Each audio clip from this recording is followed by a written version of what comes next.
Welcome back to another episode of From Prosecution to Perseverance. My name is India Lampkin, your host, and I'm glad you're here with me today. What will be a very special episode and a personal conversation. In our last episode, we explored intersectionality and realities of student struggles here at PVAMU and the systematic barriers that make college persistence so difficult for many students. Now, today, we're going to take that conversation a step further. We're talking about solutions, actions, and even creating structures that actually support students inspired by the challenges we've uncovered and the history we explored. And at the end, I'll share my vision for the next chapter of this podcast and how you as a listener can be a part of it. Now, these are the realities of students' life. Emotional stress, mental health challenges, financial struggles, lack of academic assistance, and inconsistent support from institutional systems. The same systematic pressures affect Black male and female students differently, but they affect everyone. Some staff care deeply about students and want to help, but often they are stretched too thin or silenced by bureaucracy. And students are left navigating crises alone without a safety net. That's what I've seen again and again. Research, interviews, and even personal stories, including those Ms. Earl shared about the early students at Kirby Hall. Students then and now have to fight to stay enrolled, to stay supported, and to succeed. So the question becomes, what do we do? How do we change these outcomes? How do we create structures that actually support students rather than push them out? History gives us a guide, but stories remind us that even during times of oppression, safe houses, safe spaces, strong support systems, and dedicated mentors made the difference between students succeeding or failing. Kirby Hall wasn't just a building, it was a sanctuary. It was a place designed to protect students, provide guidance, and nurture their academic and personal growth. In many ways, that's what we still need today, a modern version of that safe, nurturing environment.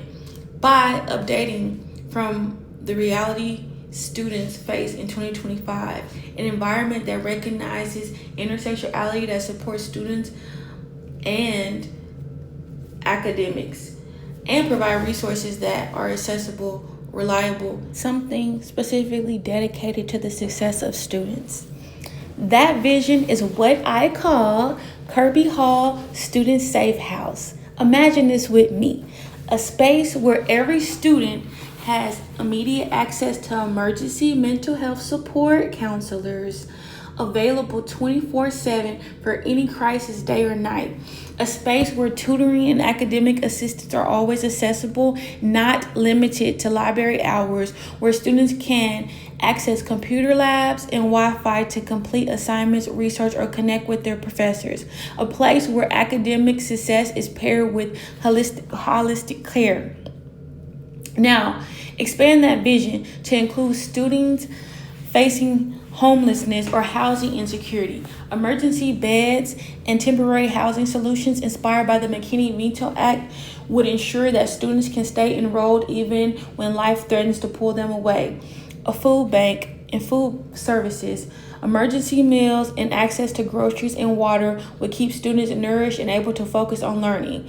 A donation center that accepts hygiene products, coats, shoes, and clothing would be available to students in need, with the opportunity for students to give back and support their peers. This would not just be a building, it would be a community, a network, a care, a modern Kirby Hall, a living, breathing, safe space inspired by the history of many in the past while updated for today's realities. I can say this with all honesty, that this project has affected me profoundly. Every struggle I researched, mental health challenges, financial strains, lack of institutional support, I have seen firsthand in my own life and in those of friends and fellow classmates. I can relate to each piece of this vision. It drives me to push for solutions that are practical and achievable and compassionate. It's not just academics for me, it's personal. It's about making sure that no student has to feel alone, unsupported, or powerless, that no one has to drop out simply because the system failed them. I'm thankful to this university, PVAMU, for the foundation it has provided, and I'm thankful to the staff and alumni like Ms. Earls who preserved history and legacy. Their dedication reminds me that one person, one idea, one safe space can ripple out the change of countless lives. And this is where you, as a listener, can be a part of the solution. Because creating a safe space like Kirby Hall Student Safe House doesn't happen alone. Students can engage by volunteering, mentoring, sharing resources, or even just checking in with peers. Alumni and community members can donate funds, supplies, or time. Faculty and staff can advocate for resources and programs that address mental health, tutoring, and emergency needs. It's about building a culture where students feel valued, seen, and supported, where the system works for them rather than against them, where no one has to drop out because of obstacles that could have been addressed with planning, foresight, and care. Every small action, tutoring one student, donating a meal, mentoring the first year, adds up to the change we need. Remember, this vision isn't not separate from the history we discovered. Kirby Hall is a girls' boarding school, a sanctuary for Black women in a time society supported societal oppression. The Unknown Eight, the first students to enroll in Prairie View Architecture and Mechanical Training School, were pioneers navigating hostile systems. Kirby Hall itself was built to protect, support, and educate Black students. Today, students face new challenges, but the mission is still the same. We're building a modern sanctuary, a place that acknowledges intersectionality, a place that removes barriers rather than creating them, a space that ensures that every student, male, female, first generation, financially challenged, or facing a personal crisis, has the resources, support, and safety they need to thrive. This connection between history and the present is clear. Safe, supportive spaces allow students to flourish. Lack of support leads to dropout and lost potential. And we can just choose which path to take. I personally think that creating a tutoring center that allows students to have full access to internet and places to do their assignments would eliminate a lot of incomplete work. Sometimes students who are bouncing around do not have access to a computer, and although the library and other buildings around campus are accessible, they're also hours of operation, and some of those do not align with certain students' work schedules. The next thing, emergency shelter, isn't a brilliant idea. PVAMU does struggle with housing and having enough beds for students. That's why I think that we should establish some type of emergency shelter, turning Kirby Hall into a building where emergency shelter, providing rooms and beds for students who are bouncing around. This will ensure that they will have access to their education by providing them with shelter. This will be used as a transitional housing type of environment. That being said, students will be able to receive shelter, but also work with programs such as financial aid or PV Cares to transition them into more permanent housing.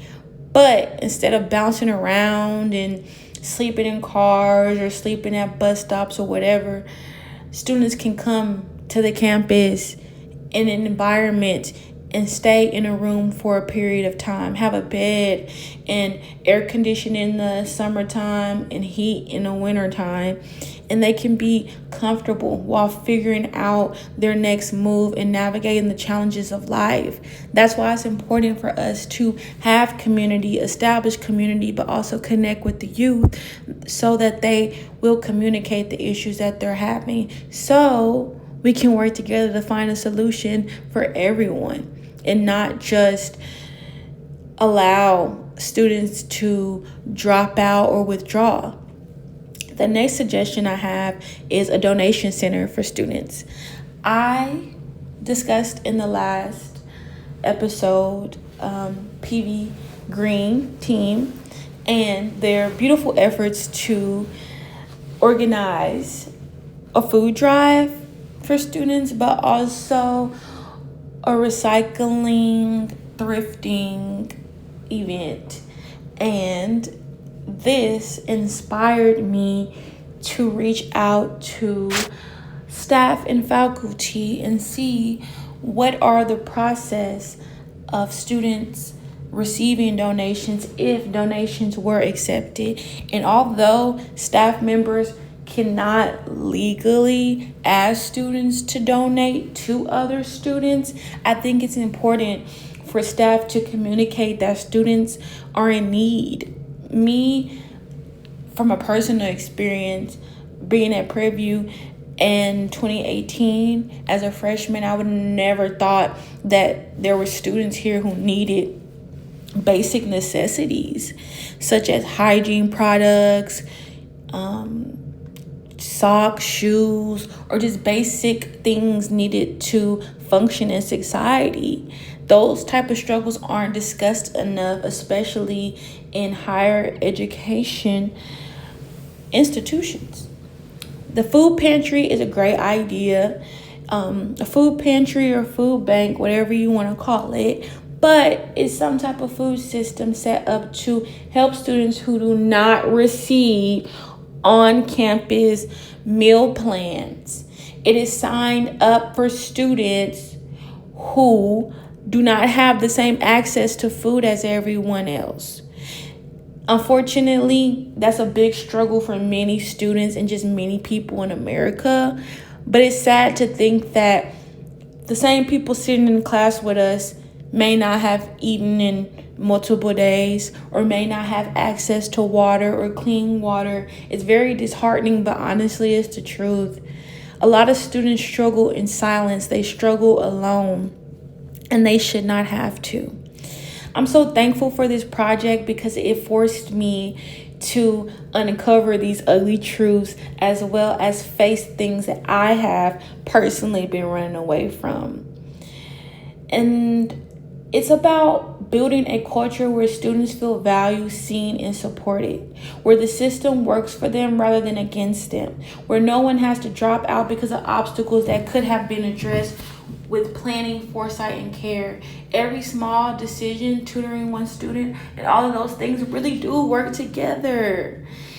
Today, I want to make change, and I want to really bring awareness to the issues that students are going through, because a lot of times people just don't know.